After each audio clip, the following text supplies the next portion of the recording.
laner gets onto you, he's going to stay there forever.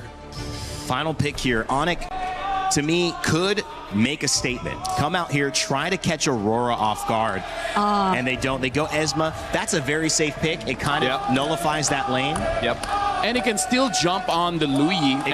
One of the heroes that can use a Purify, which I feel like this is one of those games that it's okay for you to have a Purify. Yeah, at the very least, they have a Harley. I think I will be okay with that. So they have ways to at least penetrate the back lines and go in for pickoffs, because apart from that, the Balearic and the Esmeralda, they, as you mentioned, seem very safe. So let's see how ONIC play this out against this hyper-aggressive lineup that AURORA draft. ONIC knows they're trying to survive. They're not trying to lose early, because if they go late game, they can get these fans at the Lenovo Legion Gauntlet even hyper than they are to kick off this first game. It's time to begin our second and last series. Anticipating for it's AURORA facing off against ONIC in a best of 5. Everybody's had their opinions of ONIC, but everybody has seen AURORA as a legitimate threat to the throne. But who is going to come up on top here? Man, you know, today and the past couple days have been a whole lot of sweep action that we've seen, and hopefully this one goes the distance here, because you know, moving forward, semifinals next, you want to go ahead and see them bring it the distance, and the drafts will have the distance for AURORA. I mean, the Louis Yi pick has only been brought up, what, one time? This is now the second time Louis comes through. Again, leave it up to Coach Midnight to make these drafts interesting, right? And sometimes that can work for you, sometimes it works against you, but we have seen some amazing setups with that diversion play. Yep, some really great stuff across the board, and I want to see how creative they actually went through. We saw, you know, Coach Midnight already talking very expressively to the rest of his players about what exactly may or may not happen, or certain mechanics. We're not 100% sure here, but really that diversion could be the difference maker. They're playing a double fighter comp, which is already pretty scary when you don't have like a dedicated scaler, so we know that AURORA are the ones on a timer in comparison to ONIC. We're seeing Wilderness Blessings, we're even seeing a Brave Smite coming out of Rosa, which is atypical for low Yis nowadays, because dear lord, like LaFell mentioned, once Lutfi is on top of him, it's going to be difficult for Rosa to get away.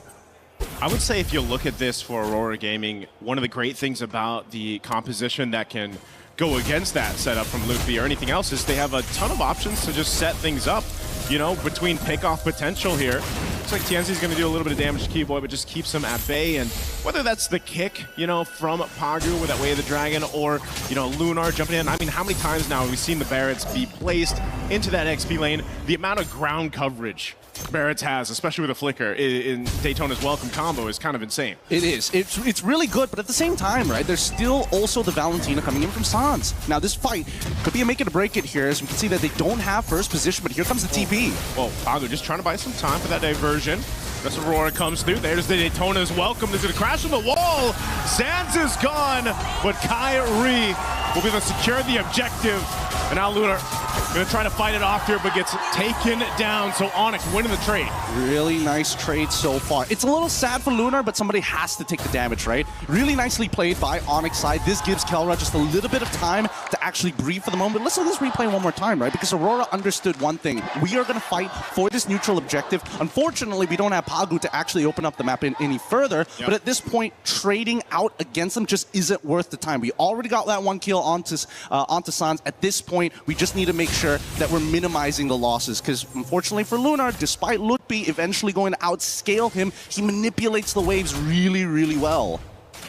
Yeah, so probably with this kind of setup, you know, AURORA, if they can't find plays like that with a diversion or the pickoffs that they're looking for, then what do they wait for? You know, Tianzi to get stacks like we've seen before on this, like possibly the Sky Piercer for that Hirara. Sigiboom has probably been one of the better performing Paquito gold laners that we've seen so far throughout MSC. Again, I can't forget how he played it against DLPH, and you know, that's one thing that can be said too, that they can utilize here throughout this game. Yeah, and I think that that's going to be the main win condition, right? Especially since they're on a timer. They still have like about 6. Oh, hold on. Whoa, that's a timer right there too. Kyrie's going to be able to get away. Taking out Pagu, man. It's just, again, all you have to do is play around that deadly magic once it's up. Yep, and most importantly, wait, hold on. Gonna get a quick TP here just to open up the map and get a good idea of where TNZ might be looking to hide, knowing that the purple buff is going to spawn in about 12 seconds. This next neutral objective is going to be difficult to contest for. Lupi has so much of an advantage against Lunar because of the previous interaction by Turtle side, so I think this should be a no contest overall, but that depends on what Aurora is going to do with this, because I'm seeing members making their way up towards this top side, and Kelra, he's only got the Purify, so once BMI is down, he's sort of a sitting duck. They just want to go ahead and trade it out, right? Objective for potential play across the map. Oh, delivery service? Yep. Diversion's going to be used right to that mid lane. Pagu this time, the difference here is he's actually got the kick available. Last time they fought for this, he was only level 3. Lunar is going to jump it. Daytona's welcome. Pagu trying to zone out Sans. Already using that Keyboy now. Half health gets kicked right to the team. Will deliver Keyboy up, and Lunar will secure the turtle. So Aurora fighting back, and now they're going to be crashing it down in the mid lane, pushing them back further. Lupi has the shields and space to work with. Did pop the Purify, and will survive. Good use of the Purify there. I thought Pagu for sure was going to get in, clapped on the third hit of G Kundo, manages to walk out of it to save his life. So not bad. It's 2 for 2. Not a real advantage overall. I think even when we're looking in the jungle sectors, right? Even Kyrie being able to steal away at least one of these turtles puts him slightly ahead of TNZ, while everybody else just doesn't seem to be on the back foot, right? Yeah. Lunar and Lutfi have evened out. Sigabum actually has a bit of a lead onto Keller because of that double waving, and we're waiting for it to accumulate to maximum, a critical mass, as they call it. Oh no, Keller, does he know? Diversion used, Kelra. Dive angle. He does still have the Purify. It's not popped yet. Kyrie's going to re-enter here. They go in. Wrath of Dry to follow up. Pagu already goes for the kick. They burn the flicker from Sans, but Siggy Boom comes in with a 1-2. Able to pick up one, and they'll eat another. Taking out Key Boy. Aurora finds 2. They're eating good today. They're eating very, very good. And Kelra ends up missing the wave this time around. Oh, wait, actually, 1 minion manages to slip through, but Aurora, they're not done yet. They're looking for mid-tier 1. Yep, and Kyrie had to back off of this. So then Lupi just left to his own devices. Will get taken out, dissected from the team. Man, you can tell the difference between a good Barretts and a bad Barretts, how they flickered Detna's welcome, but the usage of the rocket jets to predict, hey, if you purify, if you flicker, this is the angle you're going to be in, and I can knock you right back into the fight, making these chases so much harder to leave. That's right. Yep. That's my king. Coach Midnight, again, has been a key part of what Aurora Gaming has been able to accomplish so far through this time. Again, this draft, something a little bit different than what we've seen, but it's just this execution from Aurora Gaming that has been so well. Again, there wasn't a huge lead that they had until now. It's not that it's massive already, but it's 2.6K that switched on very quickly off of 1 or 2 fights. And so now ONIC playing on the back foot, they've got to be able to readjust this. This third turtle's coming up here. We'll see if they actually want to go ahead and approach this or just wait. Already half health on this turtle. Again, Daytona's welcome. Pagu looking for that follow-up. Raptor Triumph! There's so much damage in that central point. Siggy Boom won't be able to follow through the flicker, but there it is. TNZ will. A stack secured.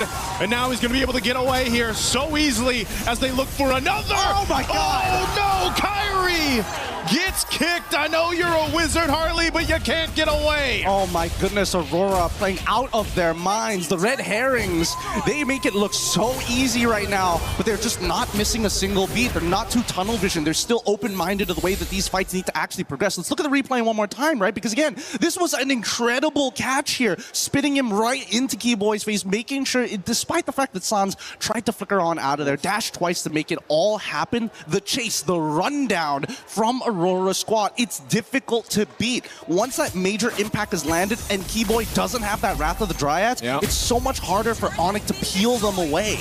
The unfortunate thing is once the Wrath of the Dryad is dropped down, that's also just a clear signal for Rosa to be like, okay, you want to fight here?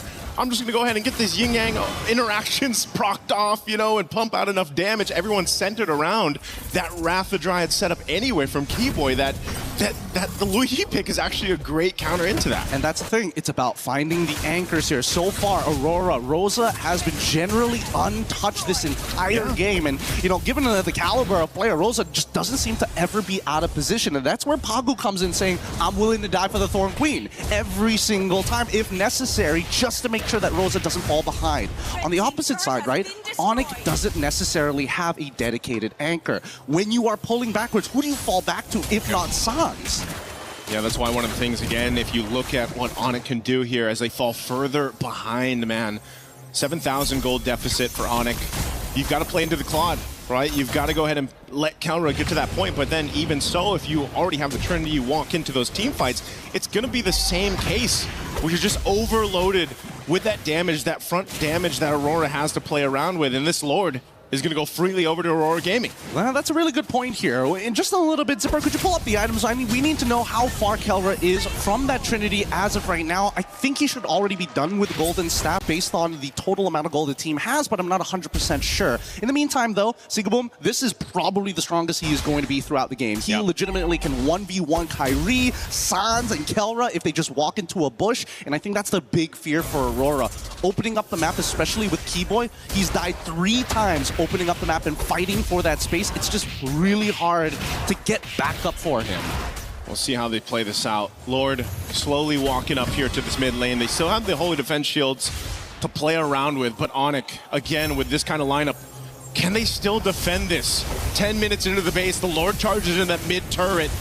They're going to have to deal with this wave pushing in as the bottom also turret. Shield pops. Mid turret down. Aurora stays disciplined for now. They'll let them clear out the Lord here and see if they can get more. I like it. I like it a lot. ONIC says, you know what?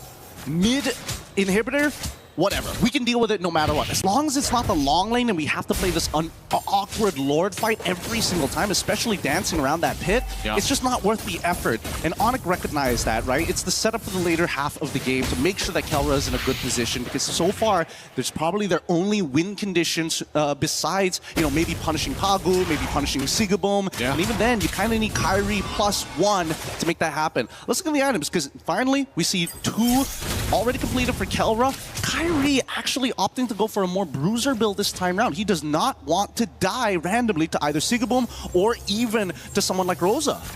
Yeah, he's kind of has to, you know? We've seen it, how it happened in the first fights. I mean, that first hurdle, it was just him being patient. He went in with a retribution, but every single team fight after that, you just see how quickly he has to go back in time to survive, you know? And that brute force is going to help him a little bit. Few stacks here for Tienzi. This is what we were mentioning earlier on.